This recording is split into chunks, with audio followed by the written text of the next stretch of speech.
La dernière fois, je t'ai un peu laissé sur ta faim. Je t'ai dit ouais vas-y, moi je bosse sur des projets, nanani nanana, mais je t'ai pas vraiment donné plus de détails. Donc pour aujourd'hui, le but de cette vidéo, ça va justement être de rentrer dans le vif du sujet et faire le tour de ces projets de jeux vidéo.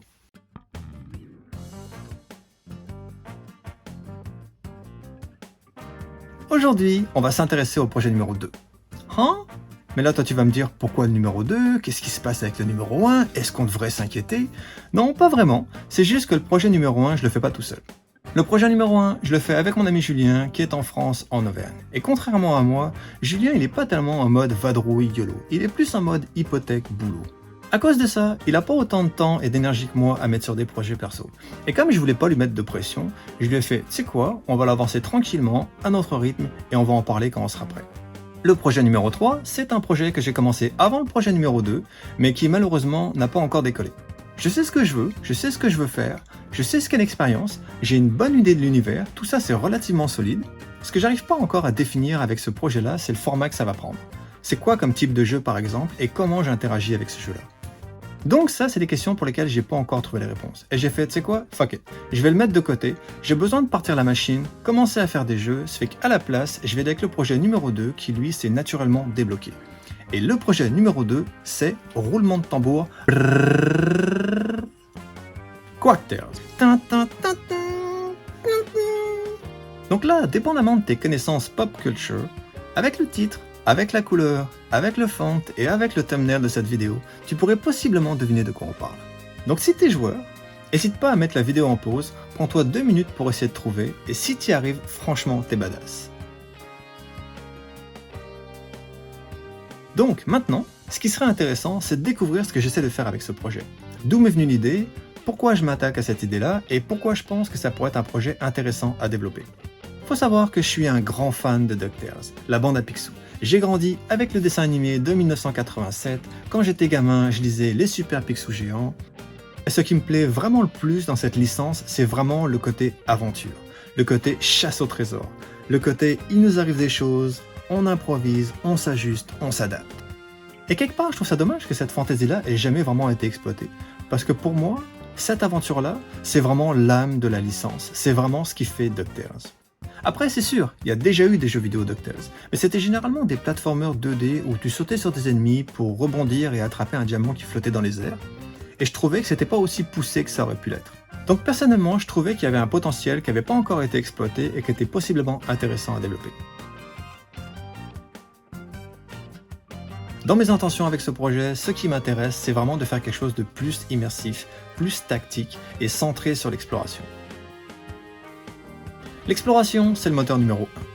C'est vraiment la fantaisie de j'ai un trésor à récupérer dans une pyramide, découvrir l'endroit, découvrir l'histoire du lieu, comment je comprends mes options pour naviguer, comment je résous les puzzles. Ça, pour moi, c'est vraiment l'essence même de l'exploration. Le moteur numéro 2, c'est la tactique. Et ça se retranscrit par le fait que tu contrôles pas un personnage, mais tu gères une équipe de personnages. En l'occurrence, dans Quacktails, tu contrôles les neveux de Donald, Huey, Dewey, Louie, et on rajoute Webby parce qu'on veut être inclusif et qu'on va pas la laisser toute seule dans son coin ignorée sans amis, on va l'inclure à l'équipe et elle va faire partie des aventures. Je passe sur le concept de la tactique assez rapidement pour l'instant, mais c'est un point sur lequel on va revenir plus tard quand on sera rendu dans le jeu et qu'on va pouvoir voir comment ça se traduit d'un point de vue gameplay dans le prototype. Le moteur numéro 3, c'est l'immersion. Et ça se traduit par offrir une perspective à la première personne. L'avantage de la vue à la première personne, c'est que ça te plonge directement au cœur de l'expérience et t'interagis avec l'environnement au travers des yeux du personnage que tu incarnes. Là, avec ces 3 concepts clés, on rajoute un petit twist de toute cette expérience de ces moteurs dont on a parlé, d'un point de vue d'une bande de gamins un peu loufoques et qui veulent prouver aux autres qu'ils sont aussi bons et capables qu'eux. Donc tantôt je mentionnais que mon inspiration venait de DuckTales et je parlais du dessin animé de 1987, mais j'ai un peu menti. Mon inspiration première par rapport à cette licence vient vraiment, mais vraiment, du reboot qu'ils ont fait en 2017. Si tu connais pas, je t'encourage sincèrement à le découvrir. C'est 4 saisons de pur bonheur. C'est drôle, c'est cute, c'est intéressant, c'est des aventures à n'en plus finir. Sérieux man, c'est super bien fait, c'est vraiment une belle réussite.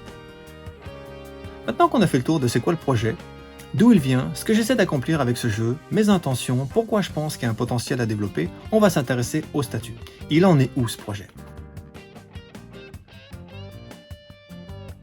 Ce qu'on va regarder bientôt, c'est les efforts d'un gros mois de travail. J'ai commencé ce projet mi-octobre, continué jusqu'à mi-novembre. Après ça, ça a été les préparatifs de départ, le merdier de l'arrivée, l'adaptation, le lancement de cette chaîne. Donc j'ai pas vraiment eu le temps de beaucoup travailler dessus.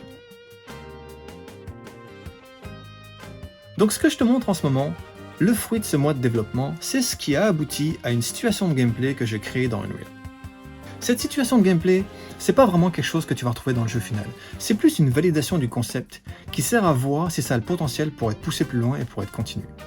C'est un reality check avant de passer 6 mois dessus, faire 40 niveaux, puis finalement jouer aux 2 premiers et réaliser « Ah ouais, mais le jeu marche pas du tout en fait. C'est pas drôle, c'est pas intéressant, c'est pas engageant, j'ai aucune raison de vouloir jouer à ça. » On va pas se mentir, ça reste un prototype d'un mois. Il y a des gameplays, il y a des challenges, il y a un objectif, c'est pour ça que c'est une situation de gameplay. Mais il y a aussi tout un paquet de trucs qui sont complètement brisés, des trucs qui marchent tout croche, et d'autres trucs qui sont encore très loin du niveau de qualité que je vise.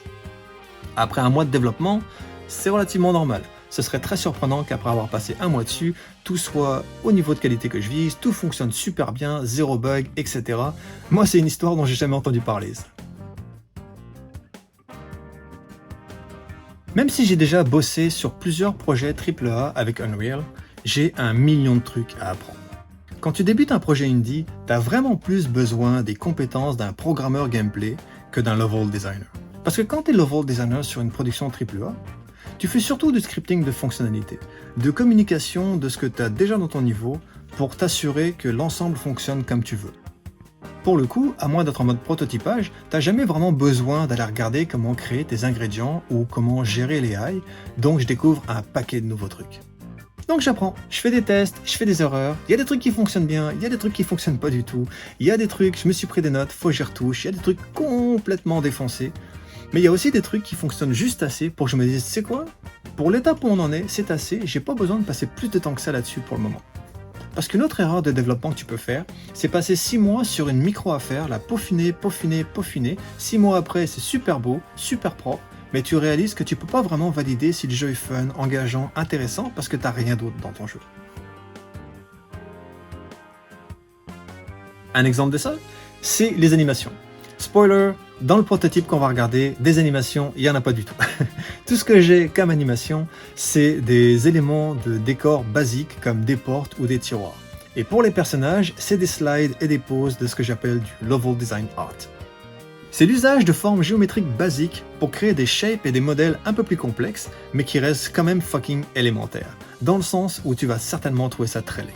À la fin de la journée, ça fait un mois que je suis dessus. C'est normal que ça soit dans cet état-là, plein de bugs et plein de compromis. Et ça fait absolument partie des étapes nécessaires par lesquelles tu dois passer lorsque tu te lances dans ce genre d'entreprise anyway.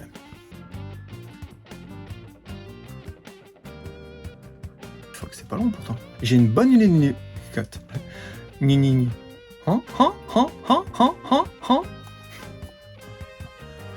Donc, projet de jeu indie. Ah. Quack. Perspective en première personne. Été explodé.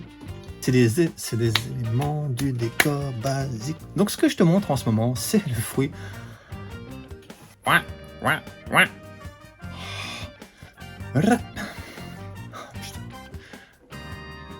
Donc j'apprends. Vas-y, nique ta mère, toi.